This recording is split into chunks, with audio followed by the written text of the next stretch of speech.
So tell us about, I know you've been involved with the Dutch Filipino Chamber of Commerce. So how did you get involved in that, and how have you gone about partnering with like-minded companies through that?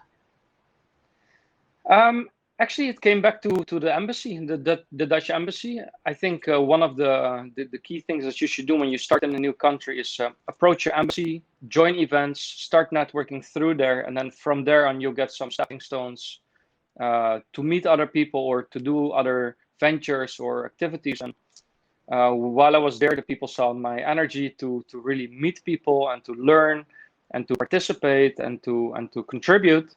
And because of that, they asked me, hey, we are actually, or we've been trying for a couple of years to set up the Philippine Netherlands Business Council, which a business council is basically not a prerequisite, but it comes before starting a Dutch chamber.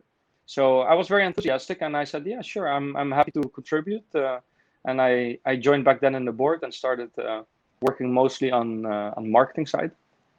So trying to get more members in basically in the end, trying to get the name out. And then yeah, we got the big names in again, Shell, Philips, East West Seed, uh, bigger Dutch companies started joining, and then after a couple of years, 2 3 years, I can't remember the exact date, but we incorporated the Dutch Chamber of Commerce in the Philippines, and by now, I again have to congratulate them. They are doing fantastic. I stepped out of the board already a couple of years ago, but I'm very happy to see how they're doing, and I'm still very much active into joining even also podcasts like this. I've been joining a couple there in the Dutch chamber as well, and other activities that are being organized.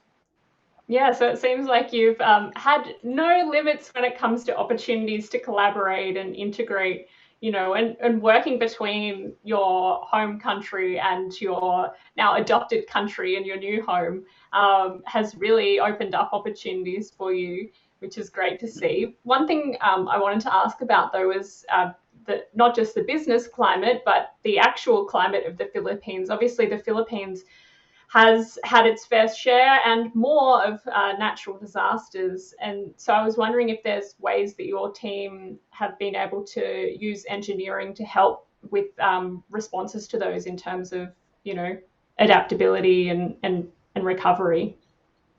Sure. In terms of the the projects that have been done in the southern part of the Philippines, um, yeah, we were not able to physically help there, but our company has always been very much active in supporting financially to disaster management and disaster recovery.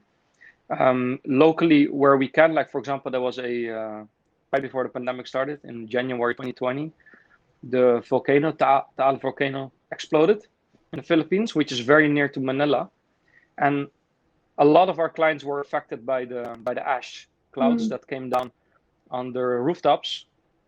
So we got all of our teams together and we decided to stop operations in terms of uh, installations and sales. We focused mainly on helping all of our clients, cleaning up their roofs, cleaning up the solar panels, of course, and helping where we could with the people and our own people, of course.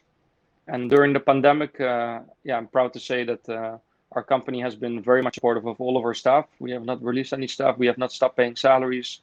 We have really tried to support them and understand the position of our people. That's really good to hear. Yeah, and it's certainly something I know that the Philippines and other countries in the region are very aware of the impacts of climate change. So, it must make so much sense to the local people when you start to talk about mitigating climate change through changing to renewables. So, do you find that's something that is often comes up in conversation? Yeah, in events it does. Yes, with clients, to be honest with you, not so much.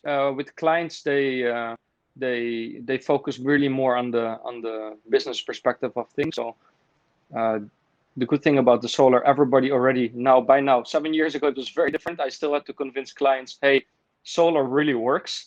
Yeah. And by now, the story is not just, I don't have to prove anymore that the solar works. I just have to prove to the people, like, hey, this is the business case, and this is how it makes money, and this is what you contribute to the environment. Yeah. And yeah, it's It a makes very good much, business sense. it's a different sales pitch these days.